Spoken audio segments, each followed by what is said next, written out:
Yo, what's going on, everybody? It's Devin Thomas back with another episode of Unscripted.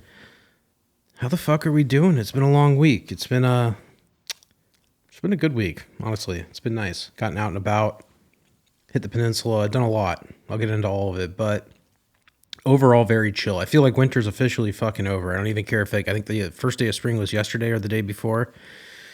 I don't know. I felt like the first day of fucking summer. It's been hot as shit. Not to talk about the weather, but I mean, you can't talk about it when it's this good. I'm sure if you're anywhere in California, you know, it's just been like 80s and 90s nonstop. It's fucking incredible. Honestly, it's gotten me outside in the backyard. It's gotten me fucking to work. It makes me feel good. Like the hot weather it just makes you productive. Like the winter, like it is like not quite in hibernation, but there's like this like sleepy, cozy vibe about it that just doesn't like, you know, curate a busy environment. Excuse me. It's maybe not fair to say that. I mean, actually, like, the winter I can be very like holed up and cozy and like working, but sorry, I drank like a bottle of water before this. But no, I think like the hot weather actually gets me out in the backyard. It gets me fucking active. I'm like, let's go to the beach. Let's do something. So that's kind of what this week's been. It's been kind of like 50% just enjoying myself and the weather and the fucking, you know, opportunity to just relax. And then the other 50% has been like relentlessly working hard. So yeah, I mean, fuck man, I went to like the gym all week long, just really been fucking hitting it with cardio, just trying to stay healthy, trying to fucking get prepared. Cause I also know like the next movie, whatever I do, I mean, just general in life is going to be healthy, but like the next movie, like I'm going to be carrying around this camera. I need to be fucking like, my body is a tool to some extent. Like I have to be physically like fit and at least have like, you know, endurance for those times. And like, you know, it's funny because we were even shooting some improv a few weeks ago and Christine picked up the camera and she shot like probably a pretty good like 5 or 10 minute chunk of like fucking footage. And she even like gave me the steady cam and she's like, God damn. She's like, I don't know how you did that. I'm like, believe me, like my body was fucked up. There's a reason I went to the hospital on P nights. After fucking, you know, 2 months straight of just shooting with this camera and, you know, and I have like support like system for like my, you know, back and stuff, but dude, it takes its toll. So like as much as like, you know, let's just say actors need to look good or whatever on camera, like, you know, you have to be like physically fit to also like, you know, do a lot of the operating and a lot of the stuff. And it doesn't mean you have a fucking 6-pack, but it means like, you know, you need to be fucking taking care of yourself unless you got a fucking camera guy that's going to carry it around. But like for me, like I'm fucking shooting it myself. So that's been super important. Just, also just my mood's been better ever since I started really running, just getting the fucking cardio in. Actually, I don't even really run. I just walk on the treadmill aggressively. But besides the point, I feel better. And I feel busier. I feel like I have mental clarity to do a lot of things and just keep good perspective. And it's been a busy, like, it's been a busy 2026, despite being like, you know, a slow roll to the beginning of the year per se. Like I've gotten a lot done, you know, between Let Depot, auditions. I've been writing another script. I'm working on Cork, revising that. Filming, just so much shit has happened already. And I can't say we're only in March. I mean, we're in the third fucking month of the year, but like, I don't know, a lot's happened. This is going to be a busy year. I can just feel it. Like a lot's going to go on this year. I've had so much shit going on. I haven't talked about it in a while either, but like, I'm still dealing with a lawsuit and like, you know, they always say like, oh, like you'll be in court forever. It's like, it is fucking like been a few years, like, or maybe it's been a year, but it's crazy how like so much time's already passed. And like, and I'm not in a lawsuit like somebody suing me. I'm suing somebody else, just to be clear. And it's kind of like that's also like mental endurance is like, do I want to keep pursuing justice? And it's like, yeah, I do. So been working on that. But each step closer actually makes me feel more confident with what I'm doing with that or with filmmaking, with writing, whatever. But yeah, so I've been dealing with a lot of shit just in general. I'll give you a little Stevie's health update. He's doing better. He's been seeing like, you know, specialists now, and he's been going to a speech language pathologist who like really nailed it. And he finally got a cortisone shot or whatever, not even a cortisone shot, like some sort of steroid injection. And that helped him a fucking ton. He was just like, dude, like this has helped the inflammation go down. Even when he saw the SLP, they're like, hey, like the shit on your sides has gone down. Like wherever the muscle was initially inflamed, I think it was on the right side. They're like, hey, it's gone down a lot. Like now I can actually centralize where this is. And like, they've pretty much gotten it down to what the problem is. I think at this point, it's just like, he even said it. It's just lingering sensation, lingering tightness, but he's 99%. Let's just say that. So it's really good because I can tell he's at 99% too, because he's a little bit more like his old self in a good way. But he's aggressive. He wants to, he's got the fire in him again. I'm like, let's do it. Let's hit the fucking gas. Let's fucking hit the road. Let's make another fucking flick. Let's make fucking 20, right? And yeah, we've been just talking a lot about the future, which is good. And it's had the future on my mind quite a bit, like I said, like I'm working on Cork. I'm working on this other movie I have, which is kind of like it's an idea I've had for a long time. It's like, couples romance. It's like two couples go on a trip together and there's kind of some like questionable blurred lines with their relationship. So I like stuff like that. I like morally questionable films or like characters that do things that like, I grew up pretty like innocent and pretty normal and vanilla. So like when I have these ideas, for me at least, it seems like this would be crazy if somebody did this. I'm not a swinger or some free lover in the sense of that. So like it is a little bit more exotic to me or a little bit more crazy. And also like, there's the dramedy element of it, but there's also like, we watch a lot of, I wouldn't even call it erotic cinema because I don't think it's the right word, but I guess it's edgy, like the Sean Baker-esque films, French films, like An Easy Girl, movies that show nudity or show sex. And it's like, it's not like we're like, look, Stevie and I watch the movie and we're like, what is it about it? I think it's like the rawness of it. I'd even say that's the same thing with like the Joe Swanberg type films. Like they lean into like the naturalness of life or like the realness. And it's something that's undeniably interesting. They always say like what sells, like sex, drugs, rock and roll, but it's like, sex doesn't have to be like some ridiculous scene in a movie where it's like, I'd equate it to like a James Bond sex scene. They're always ridiculous. Sometimes they're really romantic, but they're always just like over the top. In comparison to something that's more realistic. And I think like the type of cinema that we do, it's like realism, but it's also like there's a sensuality with realism and like sticking to that type of like approach when you're making a movie like that. And Cork does lean into some of those vibes as well. Like, actually, quite frankly, Cork has a lot of those vibes in it. And it's kind of like this, like, I wouldn't even call it taboo, but like when you're making a movie that has such a serious dramatic tone, and it's not like over the top serious, but like I'd even say with Peninsula Nights, when you watch it, there's a certain like certainty about the film. There's a certain weight to it that this is a serious film. And it's yet to be seen on the future work, but I'm pretty confident with like my vision and like how I approach cinema. And I think when you mix those elements of like erotic cinema with something so serious and so tonally like not trying to be goofy or whatever, that it does invoke quite like a powerful like visceral emotion. It makes you feel something that's very like animalistic. And it's a crazy way to like incorporate something into film. I also think like maybe this is an unpopular take, but I think like a lot of like sex and cinema is missing right now. And like I think it's important to bring it back. I think it's something that like, before the internet, before, whatever, people used to go to Playboy or whatever. They used to go to these outlets to see something, like see some skin, see some nudity, right? And it's like even people used to go to the movies to maybe just see something like, wow, like this is like edgy, this is crazy. Because like that was probably the only time you're going to see something like that publicly. And like I get it with like OnlyFans and all this shit, porn sites and stuff. It's harder for people to probably just get like, intrigued by just a scene. Let's like, oh, it's somebody famous or something. But when it kind of comes out of nowhere, but when it's in the film tastefully done and it's not for the sake of like, say like something pornographic or something just monetary or transactional like OnlyFans, you're getting something where you're like, wow, like these two people and their story, this intimate connection that I've seen without the legitimate intimacy, say of like, sex. You see them have that moment or it's a little bit more raw than you're used to seeing in a mainstream film. There's something about it. It's powerful. And I'd equate it like, what's the most recent example I could use of this is perhaps Honora.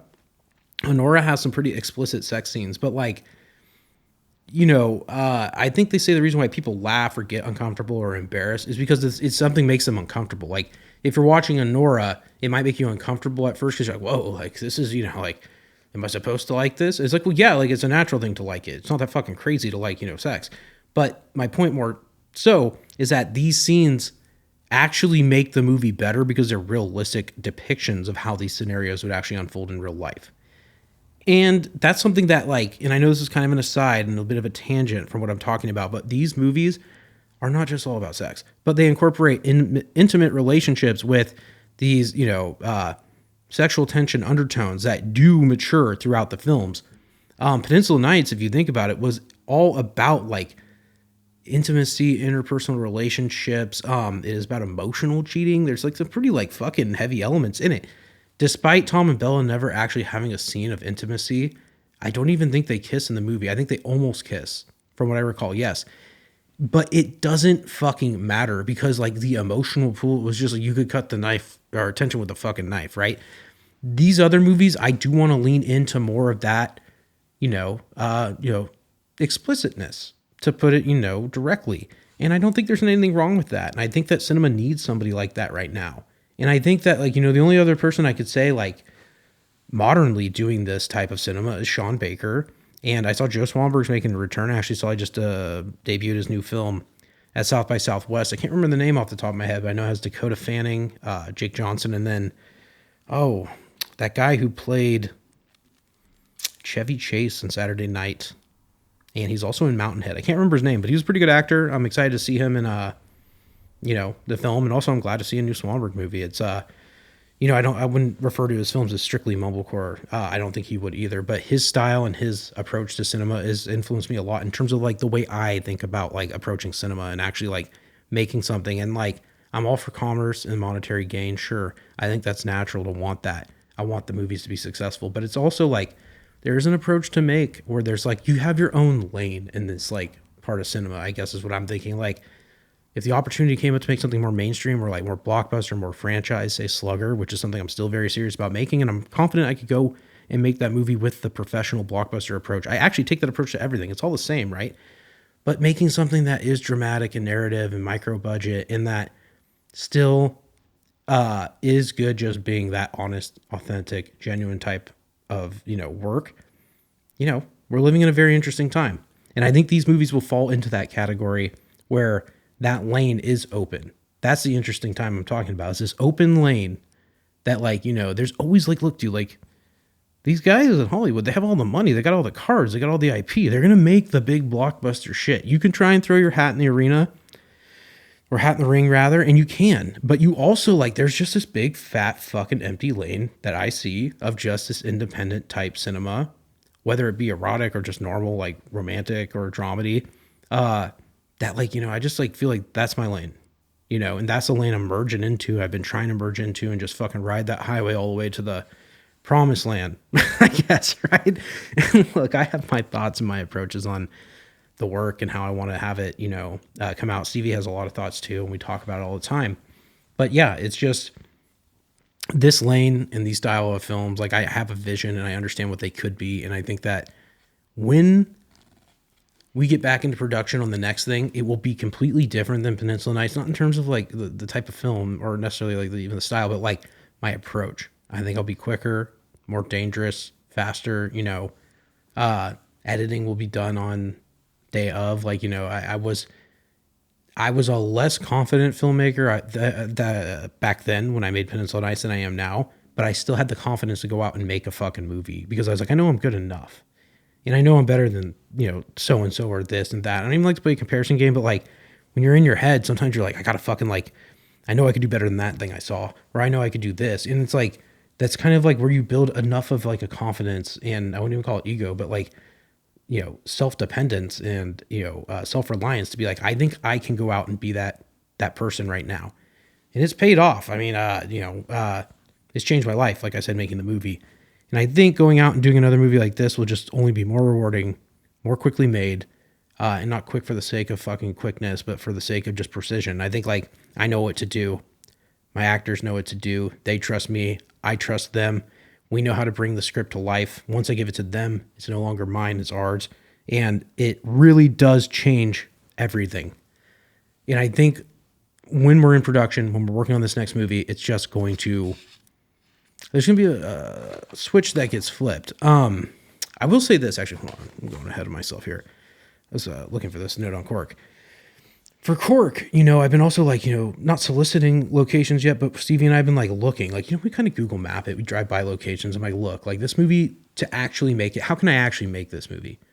And there's like the biggest set piece in Cork is a winery. And like, I've kind of got a few in mind. I know a lot of people, thankfully, in the area that own wineries and stuff, but I see it right now in the one that I have my eye on. And I'm like, dude, it's just, once I saw the location, I'm like, that's it. all the fucking like heavy weight and idea that this movie's gonna be so hard to fucking put together.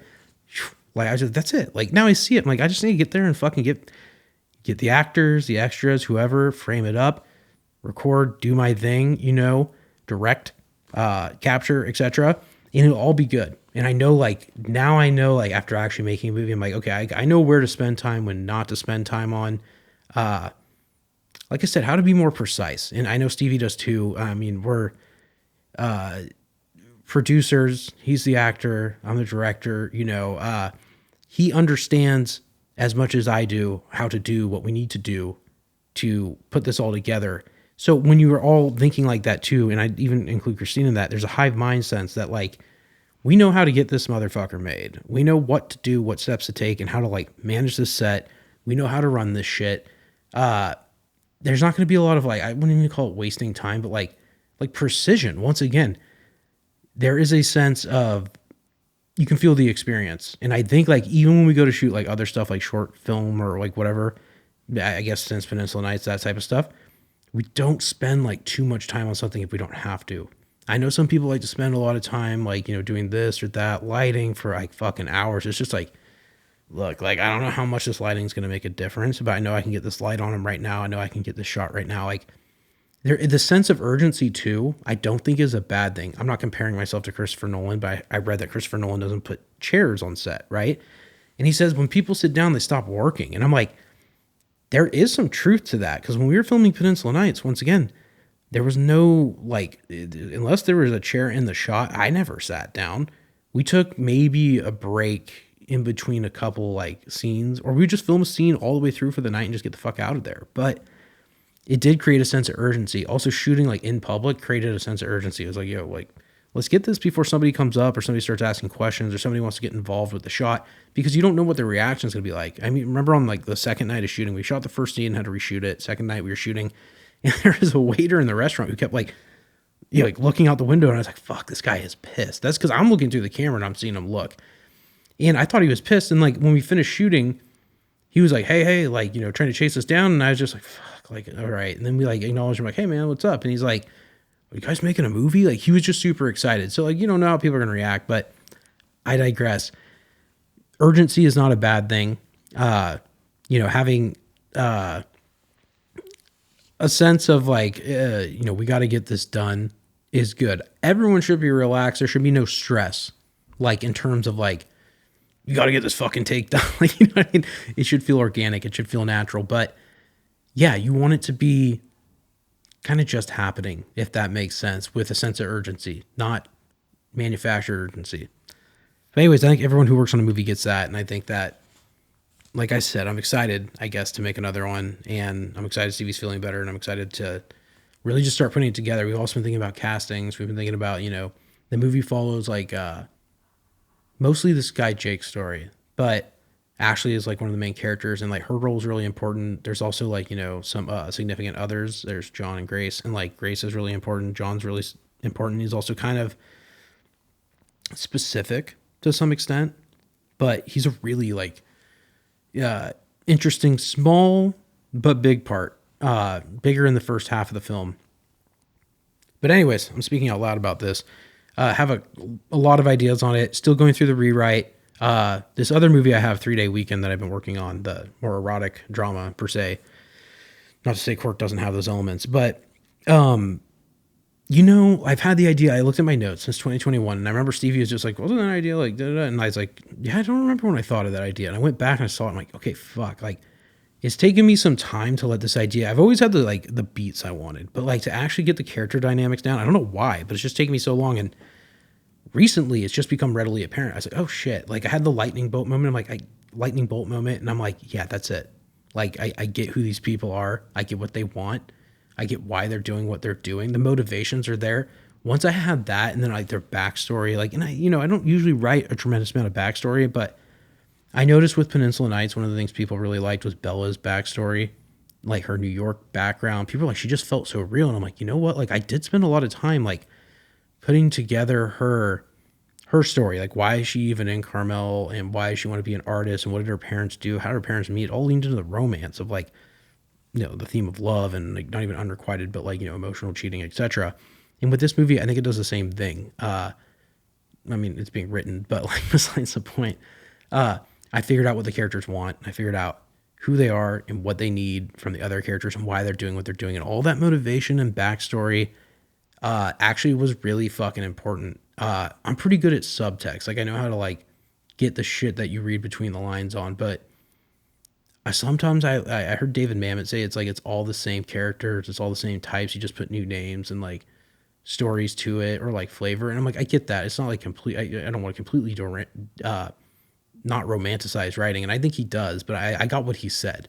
He's like, you don't need to get too caught up on like this or that. He's like, really just think about what's happening with these characters. What are they talking to each other about? And I usually stick to that. But this time, like with this specific idea, I really needed to like dig a little deeper and get those characters to have this, I don't know, this like extra layer. I needed them to be able to communicate and talk to each other in a sense that they were looking for something in each other. Because it's kind of like, I don't want to give away the idea, but it's like, there's like some infidelity vibes and some like questionable actions over the weekend. And it's almost like, well, maybe that person was better for them, and this other person was better for me. And like, that's kind of like the broad generalization of what's going on in the film. I want to keep it a little bit of a secret, but I can't help myself. But anyways, yeah. Been working a lot, to say the least. And, chipping away on the old keyboard is always fun. I actually just like it. It's relaxing. It also gives me something to do. Like, I really like my writing process, I guess, even just to fucking like touch on that note, is I kind of like start, like I said, this idea, like I'd brood on for a while. And then when I decided to finally start, I went back, I outlined a bit. Yeah, I get an outline, but like, you know what? As much as I outline, like I look at the outline like in the beginning and I never look at it again. Because once you get going, you kind of like, yeah, I think I know what I want. I think I know where it's going. Like I remember, like I don't need the outline to tell me like, remember what happens next. I'm like, no. Like sometimes I read it just to like be like, okay, like that's what the story is. Like, or that's what the plot is. But once the characters start talking and shit, it kind of just, like I've said this before, but it comes down the antenna. You're a conduit for the idea. And it's just like transcendental. You just start typing away. And it feels natural and organic. And like, you'll know when something's wrong, and I'll write something. Usually what I do is I write a scene, refine it, step away, think. And then by the time like I catch myself like feeling like, oh, like, what was I like, why was I taking a break? I get the lightning bolt again. I'm like, okay, let me go back to my keyboard. And like, I can like change that thing really quick. Or like, I'll even like export a PDF and I'll read what I have written already. And then I'll go back to like final draft and I'll be like, okay, let me go back into the program and fucking, I actually didn't like that. And it'll instantly give me ideas. And that's my process. I really like get up, walk around, hang out. Maybe I'll, chill for a minute, go back. Okay, here's what I'm trying to say. The keyboard always calls me back over to it. I'm always like, okay, I got to go back to it. Like I need to continue writing. And that's when I know the idea is like, not just good, but it's like, I know I'm in like writer mode. It's like, I feel like, okay, like I need to get back to the keyboard because I got to change this thing. And like that thought, like I had right now, like you want to capitalize on the thought immediately. And it's so funny. Like I'll export, especially the first draft of any script. I'll export like a first draft over and over, and it always says replace file. And I'll send myself emails of like sometimes I don't know why, but sometimes fucking AirDrop doesn't work, but I will send myself the file so many times in email, and like, it'll be like 8 emails, and I'll put like the amount of pages and shit. And then like the 9th fucking like email is like the one I'll actually open. So I have to delete like all these other ones, but that's how fast it happens when you're writing. You're just really like, you're in a flow state. And with this movie, and as well with Cork, when I'm reading Cork, I'm using a pen because it's already printed out. I'm like, making my notes, crossing out lines, saying maybe they should say this, adding here and there. But yeah, it's just funny how much like revision and how much like time goes into actually writing. But it's also fun. Like I get to sit there and drink fucking coffee and, vape a bag and be like, fucking like, yeah, man, I can write and do what I love to do. And it's for me, it's just fun. Like I just fucking love doing it, and I'm fucking good at it. And it's what I enjoy doing. And just talking about ideas and thinking about the idea and the characters, I don't know. Like if I went on vacation, let's just say like anywhere, Europe, the fucking Caribbean, I would be pretty happy with like a nice hotel room with like a penthouse view and a laptop. I will go out, I will enjoy the city, but like if I could sit there and write and kind of do this same routine anywhere in the world, I'd love it. That's a goal of mine. I guess it's in the Devin Thomas fucking dream fantasy. somewhere on a balcony anywhere, right? Anyways, I watched some pretty great movies this week. I've been watching Better Call Saul. I'm in the last 2 episodes. Do not ruin it for me. Very excited. 1 second. It's fucking really hot. I had to get a little sip. Don't ruin Better Call Saul for me, but we'll talk all about Better Call Saul after this. Maybe I'll do a group pod with Stevie and Christine because, dude, it's just so good. I don't want to be that guy because, like, Breaking Bad was so good, but, like, Better Call Saul, like, it might be better. And look, you couldn't have one without the other, so I don't even like to compare, but they're both really fucking great. And oh man, I can't wait to see how it ends. And I waited. I slept on the show, way too long, but it's really good. Bob Odenkirk is also so fucking good. And I think Kim Wexler's name is Rhea Seehorn in real life. I know she's in that new show, Pluribus, but man, yeah, she's incredible too. Everyone's so fucking good in that show. Everyone.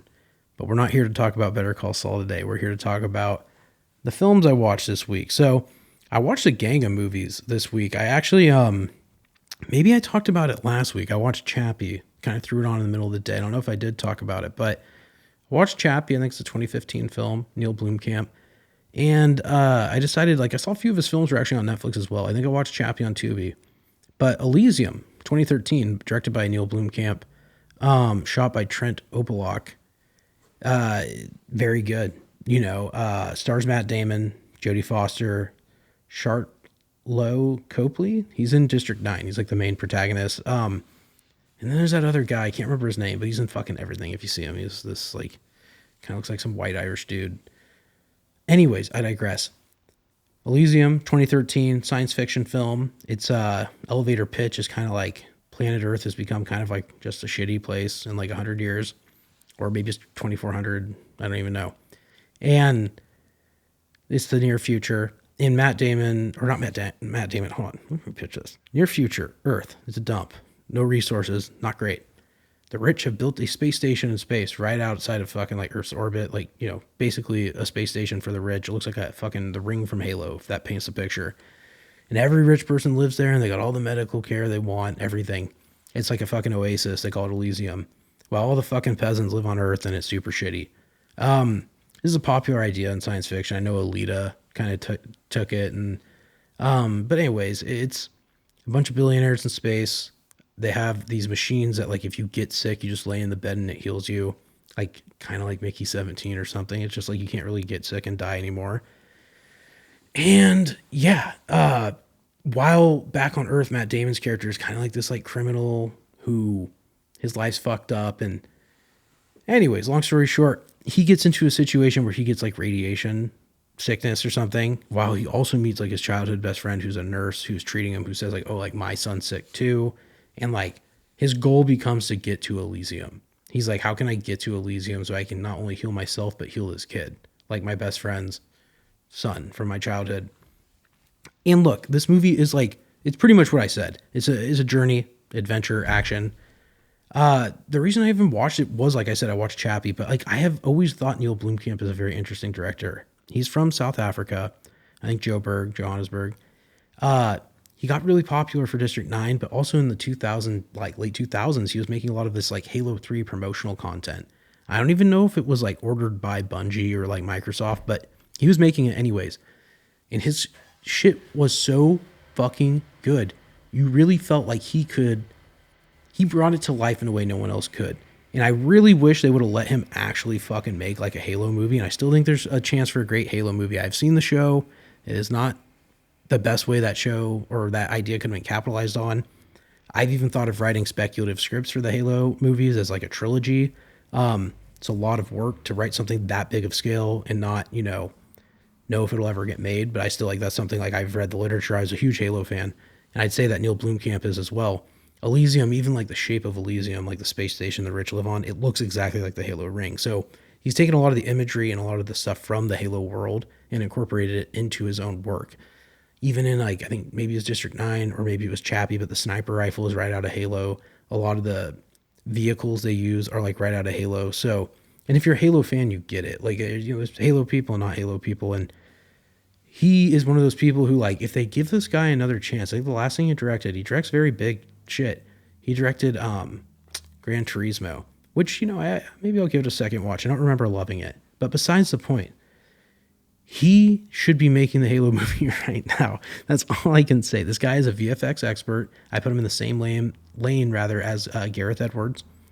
Very, very talented at visual effects. Knows how to incorporate it, I'd say, seamlessly with his practical in real world. So my point more so is that he should be, I don't know, somebody in Hollywood should reach out and be like, dude, let's put this motherfucker together. We can do it.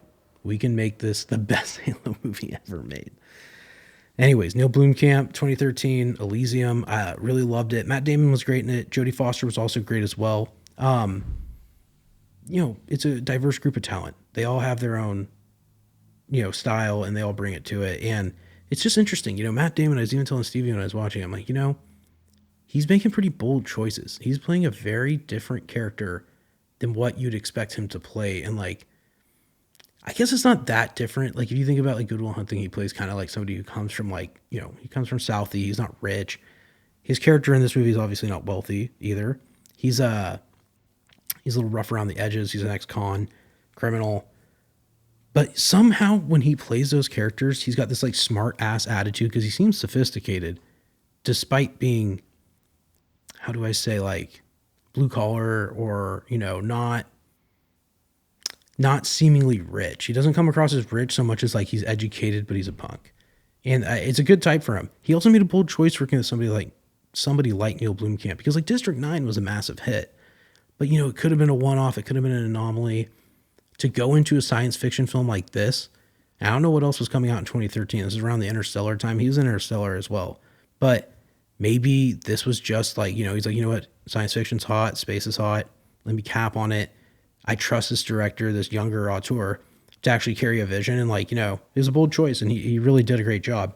To that same commentary, I say, you know, to echo that, Jodie Foster's also, I just mentioned her last week, ironically, you know, in The Silence of the Lambs, but she's a world-class talent as well, Oscar winner. You have a lot of Oscar-winning talent doing these, you know, not doing these type of movies, but putting their confidence and faith into this type of director who doesn't have as much experience as everyone else. I'd also say, you know, it goes the same for the other film, Chappie. Chappie had, like, Hugh Jackman. I think Sigourney Weaver's in it. He used some more local talent in that film as well. He used Diane Ward, Ninja, and Yolandi Visser, rather. But, yeah, so he gets an eclectic group of people together to make a film, but he also has some pretty high-profile talent. And I think it's a testament to his style of filmmaking, just what he's capable of doing. Anyways, that's my 2 cents on Neil Blomkamp for the week. Maybe I'll revisit District 9. I remember seeing District 9 in theaters when it came out, and I was impressed, but I didn't know why, because I was pretty young. No, I think I remember why. I liked it, but, like, I think if I saw the preview for it, I'm like, I just don't remember thinking this was, like, the best story. But the VFX always impressed me. I always have loved visual effects. I love aliens and shit, so very cool. All right, the next movie I watched this week was actually V for Vendetta. My cousin's been bugging me about watching it, and I'm like, you know what? Like, when the time's right, I was waiting for him to watch it. He calls me up on a Wednesday night. He's like, bro, like, I'm coming over. I want to watch it. I'm like, all right, dude. Christian came on over and we watched it. So Christian, Stevie, and I watched this film, V for Vendetta. Director James McTeague, writers Lana Wachowski and Lily Wachowski. Really fucking great movie. It stars Natalie Portman and Hugo Weaving. Hugo Weaving's Agent Smith. He also plays the fucking elf in Lord of the Rings, like the main one. You'll know his face as Agent Smith. But unfortunately, you don't really see his face in the film at all because he's behind this, like, I think it's a Guy Fawkes mask or whatever. I call it the Anon mask. I was one of those 4chan kids who, you know, was going on B back in the day, and fucking, I was bearing witness to the Anon, you know, movement when it was being born as a dumb kid, not realizing, like, what that fucking site and all that shit would become. Oh, excuse me. Sorry, I'm parched. It's hot out here. But anyways, I digress. That's how I associate the V for Vendetta mask, is with, like, Anon internet content. But actually watching the movie, I remember watching it back in the day, and it just, like, you know, maybe went over my head. I was pretty young in 2005. Watching it as an adult, man, my God, this movie is today to some extent. Like, It's definitely a political commentary and a social commentary, but it is a timeless commentary on both those things regardless. And it's funny to see, like, I think the best thing about the movie basically is about like a UK that's like authoritarian, secret police. I'd compare it to like Hitler's Europe or Hitler's Germany rather. Very Third Reich vibes, not great.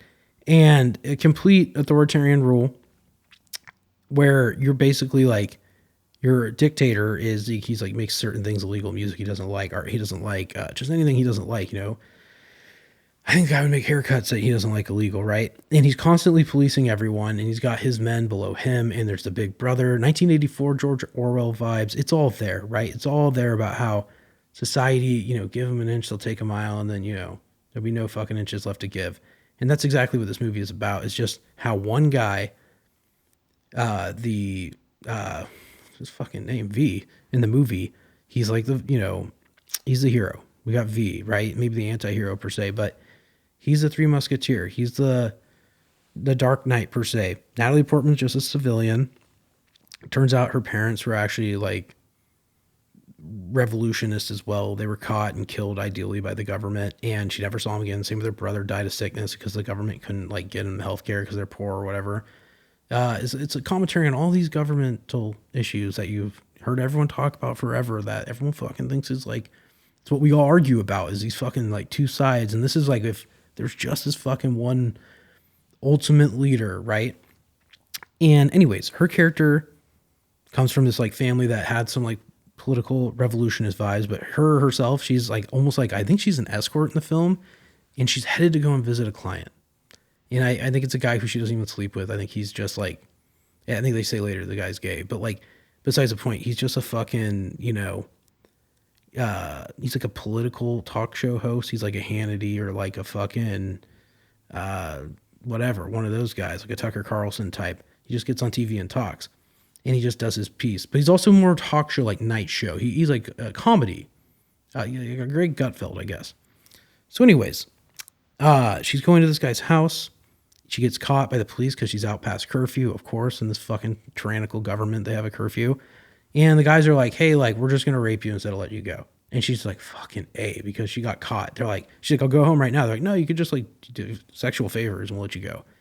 And then they're like, we'll probably just kill her anyways. It's complete disgust, right? So anyways, as she's being attacked, this V guy jumps down, comes in with his little sword, assails them. And he, fucking saves the day, right? That's how they meet.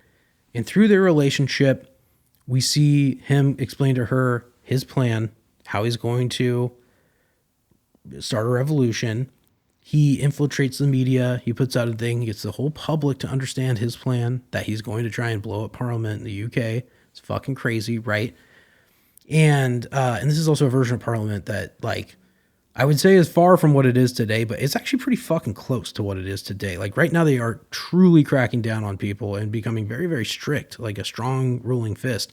I've seen like comedians get arrested. I see freedom of speech is like not as free there. Even when I went to Europe, I was looking at the laws. I'm like, I gotta make sure that like, I'm not tweeting like bad shit or doing shit like that, but like, I just want to make sure, like, I want to be sure that I don't say something incorrect or like approach somebody, because like, even when I was at restaurants, I said things, and look, I'm not going out to do that stuff anyways, but I'm just saying, like, seeing like a comedian get arrested and he's a citizen or whatever, it makes you think. It's like, well, fuck, like in America, like you could pretty much say whatever you want, do whatever you want here. It's going to take a lot to get you fucking taken, down even off the internet or pulled away, let's just say that, right, from the mainstream.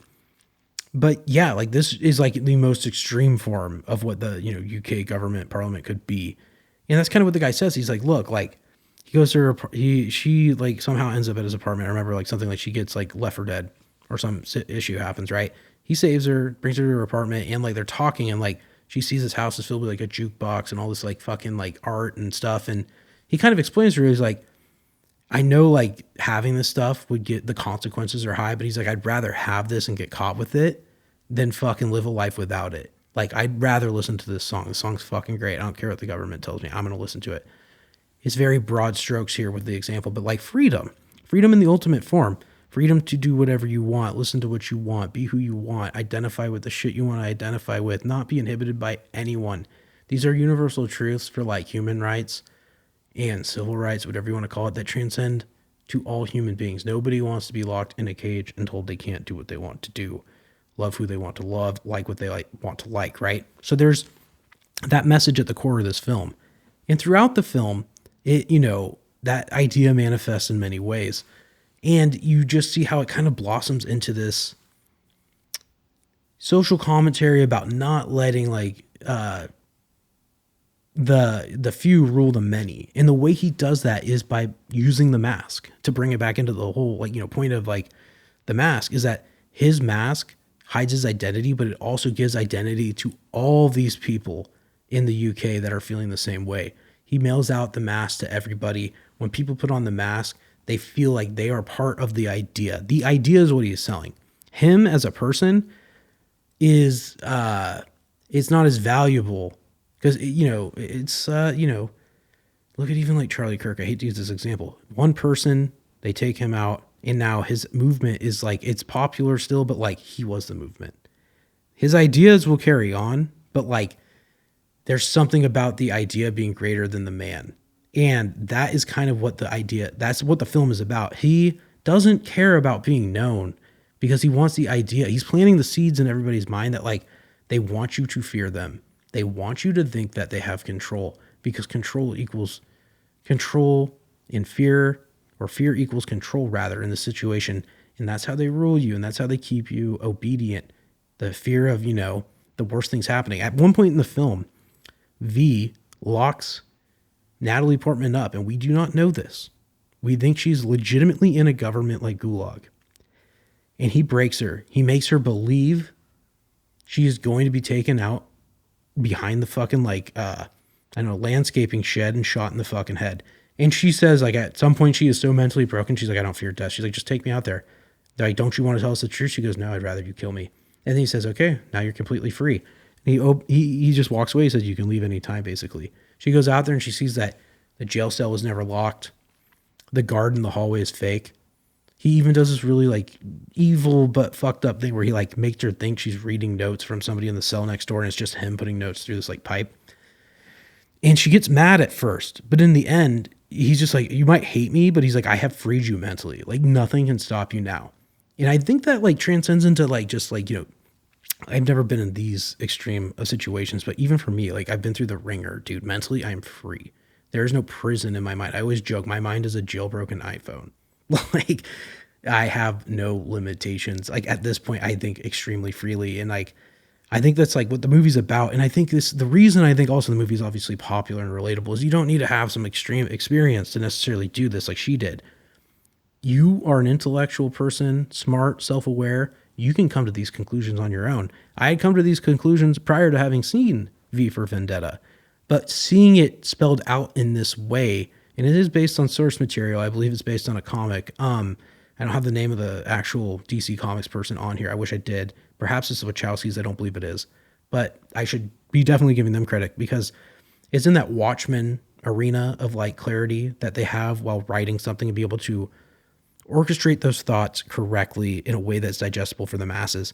Exactly what they do in V for Vendetta. All the realizations and the social commentary and political commentary that they draw conclusions for, I was very self-aware of already, but the way they spell it out is beautiful. And it's timeless. It's talking about 2005, and we're living, 21 years into the future. And this idea is more relevant than ever. Honestly, I'm surprised this movie isn't even more popular right now than it ever has been because it is a commentary on today. And you know what? I'm sure in 20 fucking years from now, people are going to be saying that movie's a commentary on today. Some things never change. And I think that's the biggest thing I've realized with probably politics and all this shit. Excuse me. There's really unless you're working in that environment or you're there, it's fuck it. There's really nothing you can do but focus on yourself. And that's not for better or worse. That's just the reality of life. I've been swept up in the political waves, and at this point, I still have my beliefs and whatever, what I'd stand by, or ideology once again versus party or any of that shit. Fuck that. I understand how the world works. I get it, and I'm still learning. Obviously, I'll be learning for life. But that shit, the way this movie portrayed it, it's out of your control. The best thing you can do is have an open, free mind and focus on what's right in front of you and discern from right and wrong for yourself. Anyways, this movie was extremely good, and I'm really glad I got to sit down and watch it. It was fantastic, and it was one of those, like, because I was watching it with my cousin, like we were just like chilling. I didn't have my phone. I just was 100% focused on watching this movie. Also, when somebody recommends a movie to you, you don't want to be like, I completely was like locked in, and like this is one of those movies where you can lock in. Really good. James McTeague, V for Vendetta, 2005. Great job. All right, the next two movies I watched, they're not new ones by any means, but these are some of my favorite movies. I watched Spider-Man 1 and 2. And by 1 and 2, I mean Tobey Maguire's Spider-Man, Sam Raimi's Spider-Man's, 02, 04. I'm going to watch 3 just because, like, honestly, I've been enjoying watching them. They're perfect, like, with the hot weather and shit. They are summer blockbusters. They do fit this unbelievably unusual spring weather quite a bit. But, yeah, Spider-Man 2002. What can I say? It is, look, these two movies specifically, and I'd even say Spider-Man 3, is the best of work of all these people. It's the best of Sam Raimi. It's the best of fucking Tobey Maguire, Kirsten Dunst, James Franco, Willem Dafoe. Who's the other guy? Alfred Molina in the sequel. I don't know Aunt May's name, but she was great. Uncle Ben was fantastic.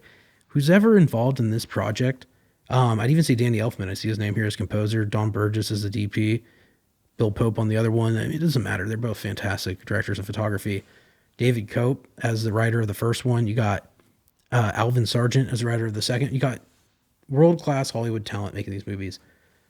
I'm going to get into each one, but I'm just saying, like, just like listen to that and just think about this. Like, these movies, like, I remember seeing them and being like mind fucked. Like, I was like, I got to go again. Like, hey, Mom, take me again. Look, drive me to the theater.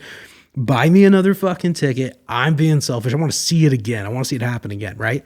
That's how good they were. I remember the excitement. I remember playing the video games. I lived through the wave of this Spider-Man, like, craze firsthand. In 2002, I was 9 years old. So, like, think about that. This 9-year-old mind was just it was fucking Spidey, Anyways, I digress. But, oh, dude, the first one was great. Willem Dafoe as a Green Goblin, excellent. Mary Jane is just like, she's like the perfect, she's kind of the manic pixie dream girl, but she's also just kind of like a cool independent chick. Like, she's awesome. She's fucking awesome.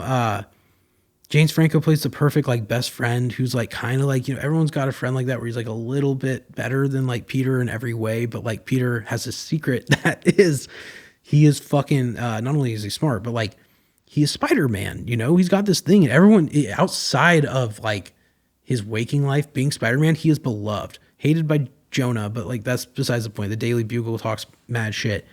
And even in the second one, you see that Jonah actually secretly, like, he loves Spider-Man. It was his perfect partner in fucking business because it gave him business every day of the week. But anyway, Spider-Man 1, Spider-Man, whatever you want to call it, it was just so good. Classic, visually fucking unbelievable. Sam Raimi is a heavy-handed director. I've seen a lot of his work. All of the fucking Evil Deads, Army of Darkness, obviously. Darkman, which is like, if you haven't seen Darkman, you got to watch it. It is like his 1991, 90, maybe 1990 predecessor. It's his own superhero. It's got Liam Neeson in it. And it fucking is like a precursor to Spider-Man. It is like, here's what I would do if I made a superhero movie and there's so much Spider-Man DNA in it. It's fucking ridiculous. I remember watching it because I'd seen Spider-Man hundreds of times, probably thousands of times. By the time I saw this movie, I just like saw it. I'm like, what the fuck? Like, I cannot believe like this was like, I didn't know about this because it felt so much like the Spider-Man movies. It also has a nice Bruce Campbell cameo, which he cameos quite a bit throughout these films. But besides the point, Sam Raimi also has a history of horror in him, with the Evil Dead films. And like in the Spider-Man movies, both 1 and 2, when there is something horrific on screen, let's say like the Green Goblin scenes when he's alone and he's like hearing voices, or like nightmare scenes, etc., flashbacks, his visual like and audio like depiction of those scenes are horrifying. Like, he's great at making like, he's this like, nice little romantic humor, very naturalistic, like Peter, his little like quirkiness and jokes, they all land. It's very good, very honest. Like, hey, like when he like go web and all that stuff. But then it is juxtaposition with these like, he's talking like fucking Willem Dafoe, the Green Goblin, Osborn is talking to himself, and it's fucking like psychotic and scary. And like, I remember even being a kid and being like, these are fucking scary scenes, And I think it just shows you how good and how well rounded Sam Raimi is as a director, because he's able to he's able to show you that like lighthearted, romantic, almost like a rom-com in some moments. Then it's an action film. Then it's a horror film.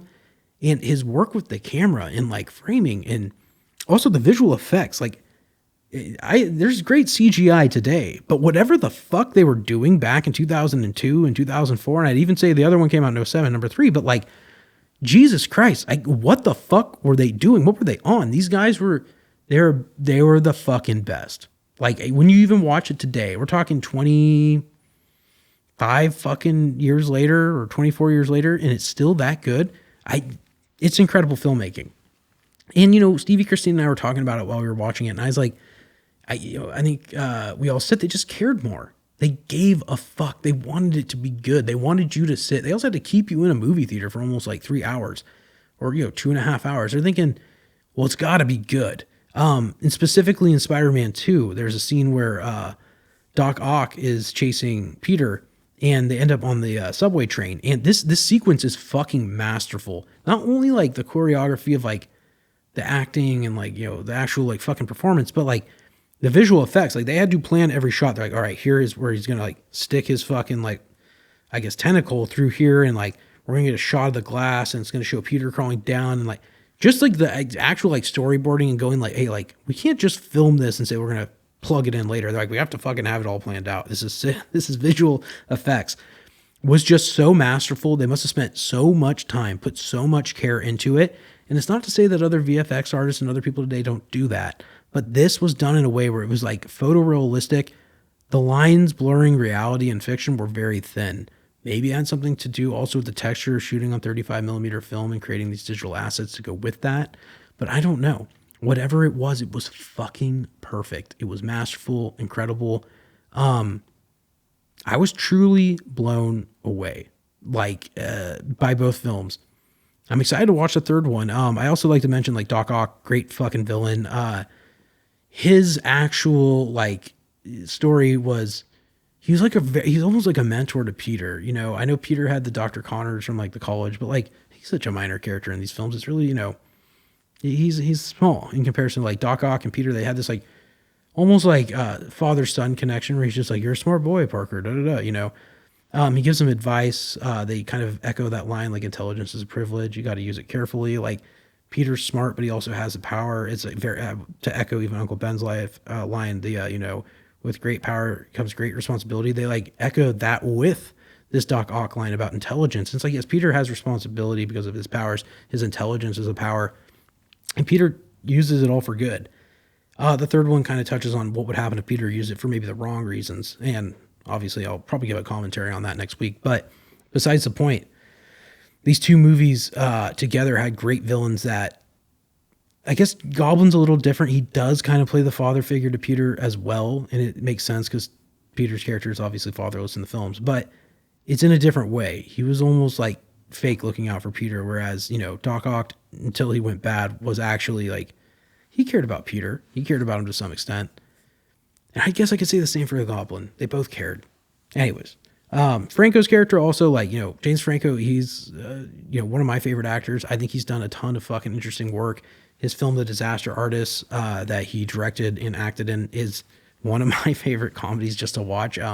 Anytime we're just hanging out, like it comes up, we're like, hey, like, maybe we'll just throw that on, and his role as Harry Osborn was just great. I loved how his progression in the second one, it's funny because in the first one, he kind of does Peter a little dirty. He dates Mary Jane and like, he isn't a bad friend to Peter, but like he kind of is, he kind of steps on his like, romantic relationships, but he's honest about it. He's like, he just never did anything about it. And he's like, yeah, you're right.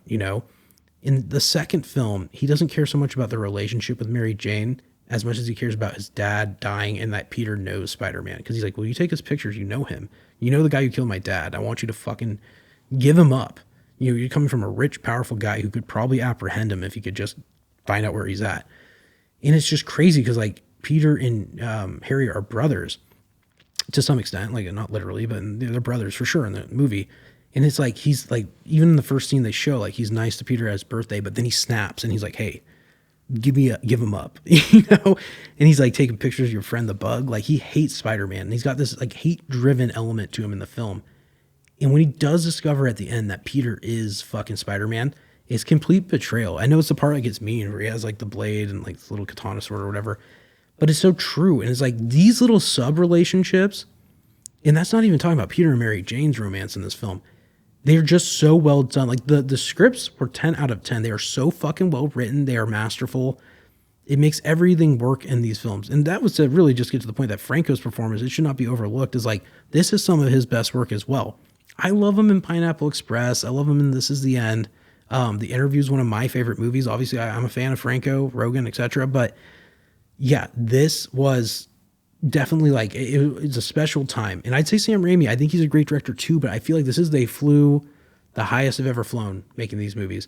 Even Danny Elfman, I know I mentioned him as well, but as a composer, these scores are fucking insane. He did a great job on the Batmans. I've heard his scores throughout time, but truly masterful. These Spider-Man scores are iconic. Their intros, also the way they do like the overture for the film with like the comic book and the credits, it sets this tone that you're entering into this world that's bigger and larger than life, but also like Spider-Man is set in reality, New York City, right? But it is a version of New York City that only exists in the Spider-Man films. I'd equate it to like Friends. When you watch Friends, that version of New York City that you're getting is the Friends version. Everyone wishes they could live in the fucking Friends version of New York, right? 1995 New York. I'd equate it to this, or equate Spider-Man to that. You want to live in the 2000s New York that Tobey Maguire, Mary Jane, fucking Harry Osborn, and everybody live in. It's just fucking amazing. And they're nostalgic for me at this point. I feel like, these movies, their shelf life has been unfucking real. I don't want to play the comparison game. I thought the Amazing Spider-Mans were really good. I love Andrew Garfield. From The Social Network on, I was a fan. Because that was the first time I actually really saw him. And then, after that, he blew up in America. The next thing he gets to Spider-Man. I'm not fucking surprised. They should have given him a third one. As far as the Tom Holland, MCU Spider-Mans go, I've seen them once. I watched them straight up once. I remember seeing the most recent one where it has Toby and Andrew in it as well. I liked it because I knew the characters, I knew the faces, I knew the actors, but I just didn't they just never spoke to me in the way these ones did. And maybe it's nostalgia or maybe it's my age, but I really, really think that these Tobey Maguire Spider-Mans, if they do a reboot in the future, think about these, think about coming back to the origin story. And to some extent, it's almost like Harry Potter. Do we need another version of these films right now? I think after 30 years, it's safe to be all right, let's reboot. But nonstop since they've, had this IP, they've just rebooted or rethought. And I think, not to criticize Tom Holland, I like Tom Holland. I think he's a fantastic fucking actor. I think he's a great Spider-Man. I have nothing wrong with him inherently. But the way those movies were put together, they're plugging them into a bigger idea, right? These are going to fit into this Marvel Cinematic Universe. And to be quite honest, I haven't really seen all those movies. I've seen a lot of them, but I never was a fucking Mr. Marvel. I got to see every one, So to that point, I'd say this. I remember, I think it was in the Avengers or one of the Avengers movies. Maybe I'm fucking wrong. Maybe it's a Captain America. I don't know. But I watched the scene where he meets Tony Stark. And I'm that's a great fucking scene. Why did that not take place just in its own movie? Because now, when people see Tom Holland as fucking Spider-Man, that they can we're really jumping into it. We don't see any origin. I'm talking fucking zero origin story. He's just some kid in high school. Everyone knows he's Spider-Man. Not everyone, but as a viewer, you're supposed to know that's Spider-Man. It's well, fuck, what if I didn't see that other movie? With Tobey Maguire, I guess to that, and to even Andrew Garfield's Spidey, it's contained, it's obvious, it's readily apparent that this is their story and this is who they are, and they give you enough of an introduction. I do respect the Andrew Garfield ones for not going in the direction of Mary Jane as a love interest and going for Gwen Stacy, using Emma Stone in the Andrew Garfield films to do that. Peter Parker and Gwen Stacy's romance is fucking fantastic. I actually thought the Amazing Spider-Man 2, well, this is a spoiler, but you've had time to see it. When Gwen Stacy dies at the end, I was literally that was the moment I'm I'm a fucking huge fan of these movies, because I was that's really good. It fucking there's no way when you're watching it that you think they're gonna let her die. And when she does, it's absolute tragedy. It's on that Rachel Batman fucking Dark Knight level of fucking, you're I cannot fucking believe that. And the fact we never got a follow-up to that is the real travesty. So, like I said, if Hollywood can hear, how about Toby does Spider-Man 4, Andrew does a third Amazing Spider-Man, and, You know, give Tom Holland a break after this next Spidey. You know, let him be free. I saw he said he wants to retire after all this. Anyways, I think he's just out. I think he like, and like respectfully, like I get it. I've seen him in interviews and pods. Like if he wanted to bounce out of Hollywood and just be like, yo, you know what? Like I was Spider-Man. Peace out. Let him do it. You know, I saw he and Zendaya got married allegedly, and he seems like he's just like a family man. Like at this point, and I respect it. Do what you got to do, Tom. All right, guys. I think that's about all I got. One final mention. Stevie and I wrote a bunch of songs. I thought I'd mentioned this earlier. Maybe I did mention it earlier. I don't even remember. Wrote a bunch of songs, produced a bunch of songs for Conspiracy. So you can check out Conspiracy on like Apple Music and wherever music streaming, Spotify, YouTube, etc.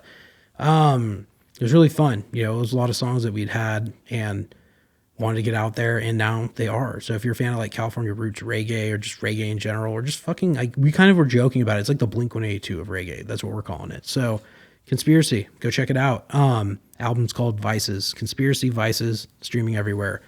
Also, please go and make an auditions profile if you haven't. If you're an actor or somebody looking to fucking find talent or act in fucking act and stuff, you can find roles. You can find people putting together projects or find actors for your projects on there. So you make a profile, you can post role, you can search roles, and you can also search talent. It's pretty cool. It's been organically growing. I haven't really hit the ground marketing it as hard as I'd like to. I'm going to start running ads and shit, but it's pretty fucking cool to see like people are just coming to this website and just making profiles and seeking out, you know, roles and talent. And like I've talked about it before, I won't give the huge pitch on auditions, but it's free. A lot of these other sites cost money. Ours is free.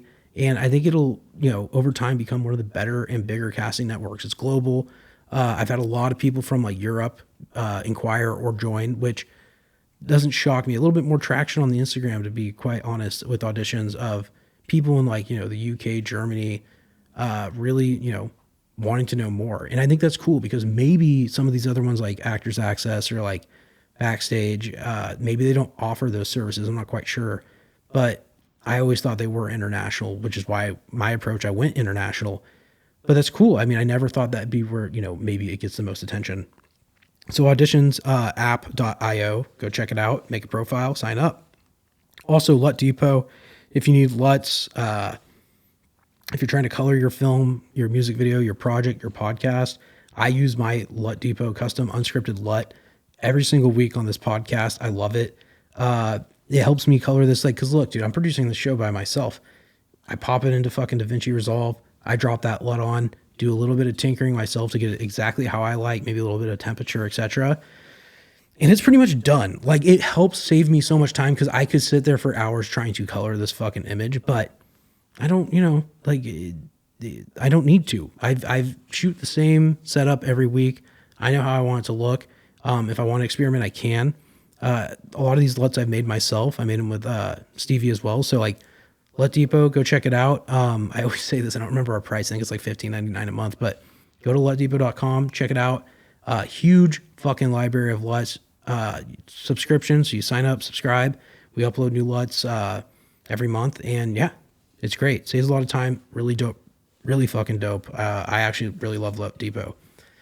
Anyways, guys, I think that's about all I got. It was a great week. It's really hot right now in here. I'll be honest. It's around like almost 2:00 in the afternoon. So I'm going to get out, catch some sunshine, hydrate, and just fucking enjoy the day. I hope all you guys do too. All right, guys, my name's Devin Thomas, and this is another episode of Unscripted. I'll talk to you all next week.